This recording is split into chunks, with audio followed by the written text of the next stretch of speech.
কি দেখলেন? মিছিল মিছিল বিএনপির এমপি সংসদে নারীর পর্দা নিয়ে কথা বলার প্রতিবাদে জামায়াত শিবির আর রাজাকার বাহিনী রাজপথে নেমে আসে মিছিল নিয়ে।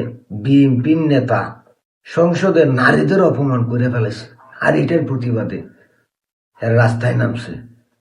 বিএনপির নেতা সংসদে ধর্ম অপমান করে ফেলাইছে, হিজাবের অপমান করে ফেলাইছে, নারীদের ইজ্জত সমান মাইরে ফেলাইছে। এই জন্য মিছিল। আসলে বিএনপির এমপি ওই ব্যক্তি কি বলছে ওইটাকে আপনারা জানেন?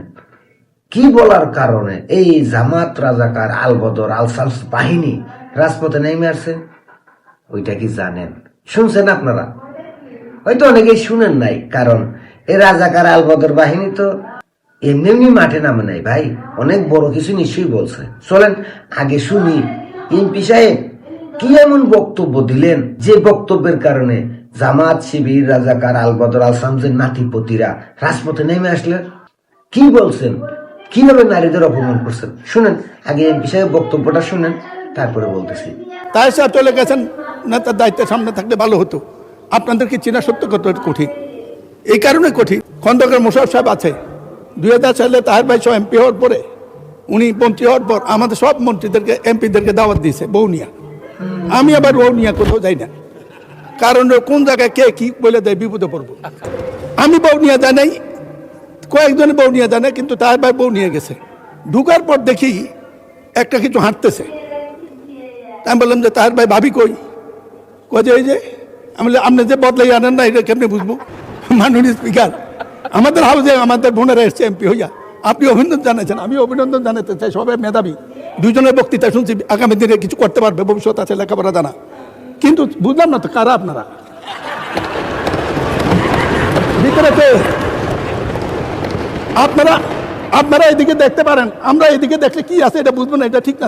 মাননীয়, এবার আপনাদের কাছে একটা প্রশ্ন করি, আপনাদের কাছে এই এমপি সাহেব যে বক্তব্য দিছে, এই বক্তব্যটা কোন দিক থেকে ধর্ম অপমান হয়েছে? কিভাবে ধর্মকে বেজ্জিতি করলো, কিভাবে নারীদের বেজ্জিতি করলো, কিভাবে হিজাবের অপমান করলো, একটু বলেন তো। আপনার কাছে মনে হয় যে উনি ধর্ম অপমান করছে, নারীদের অপমান করছে, হিজাবের অপমান করছে? আচ্ছা ধরে নিলাম এই এমপি সাহেবের কথায় নারীদের অপমান হয়েছে, ধর্ম অপমান হয়েছে, তাহলে শিবিরের নেতা জিসান সে যে করছে এটা কি নারীদের অপমান হয় নাই?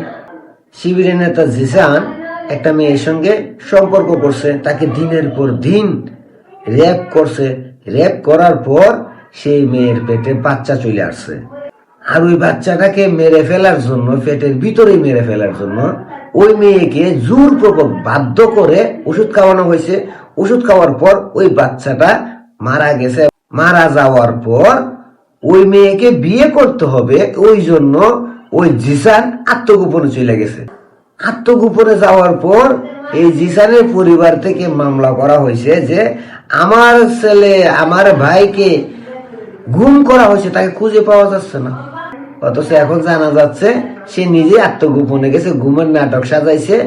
কারণ ওই যে দর্শন করছে মেয়েটার পেটের বাচ্চাকে নষ্ট করছে, মেরে ফেলছে, এই জন্য মেয়েকে বিয়ে করতে হবে, আর তাই সে গুমের নাটক সাজাইছে।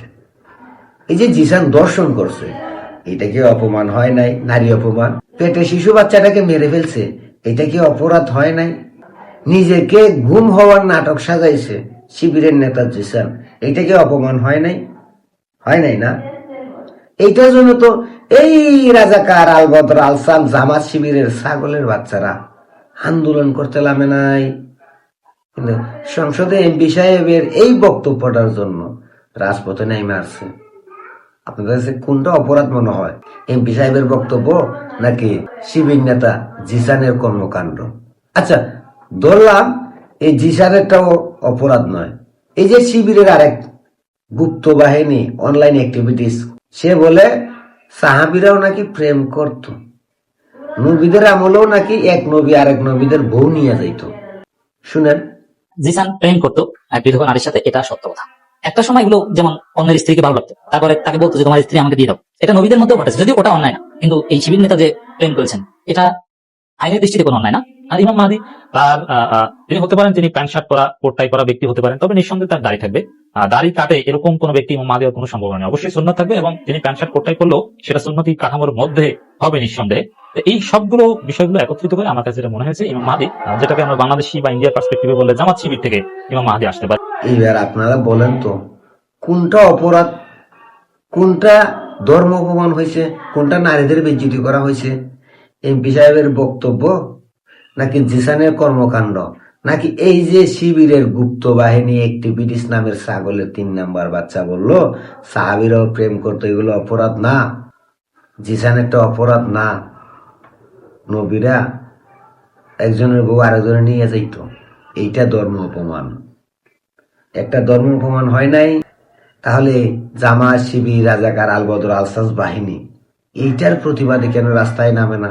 এই যে চরমুনায়ের আর খাটাস আছে না, কাঠমোল্লা, সে কি বলছে? সে ভিডিওটা আমার কিনা ভাইরাল হয়েছে। সে বলছে চরমুনায় পীরকে দেখা মানে নবীকে দেখা, চরমুনায় পীরের সামনে নামাজ পড়া মানে নবীজির পিছনে নামাজ পড়া। এগুলা ধর্ম অপমান না? ওই যে রোজা আর ফুজা, হাসাইন হুসাইন আর কৃষ্ণ আর বিষ্ণু একই জিনিস, এগুলো ধর্ম অপমান হয় নাই? আচ্ছা, ওগুলো বাদ দেন। এখন এই 3টা ভিডিওর মধ্যে কোনটাকে আপনাদের কাছে মনে হইল ধর্ম অপমান হয়েছে, নারীদের অপমান হয়েছে? এমপি সাহেবের বক্তব্য, জিসানের কর্মকাণ্ড, নাকি এই জামাত শিবিরের দালাল অ্যাক্টিভিটিজের নামে কুত্তার বাচ্চা সে যে বলছে নবীরাও একজনের বউ আরেকজনে নিয়ে যাইতো, এইটা ধর্ম অপমান হয়েছে? কোনটা অপরাধ? কোনটার জন্য এই জামাত শিবির রাজাকার আলবদর আল সামদের আন্দোলনে নামা উচিত ছিল? এমপি সাহেবের বক্তব্যের প্রতিবাদে জিসানের কর্মকাণ্ডের বিরুদ্ধে, নাকি এই তথাকথিত অ্যাক্টিভিটিস যে নবীদের নিয়ে কটাক্কা করছে তাদের বিরুদ্ধে আন্দোলনে নামা উচিত ছিল? আপনারাই বলেন, আপনারাই বিবেচনা করেন। আমার কাজ ছিল আপনাদের সামনে সত্যটা তুলে ধরার, আমি তুলে ধরছি, বিবেচনা আপনারা করবেন। নিজেরাই বিবেচনা করেন কারটা অপরাধ, কাদের জন্য রাস্তায় নামার দরকার ছিল এই রাজাকার বাহিনীর।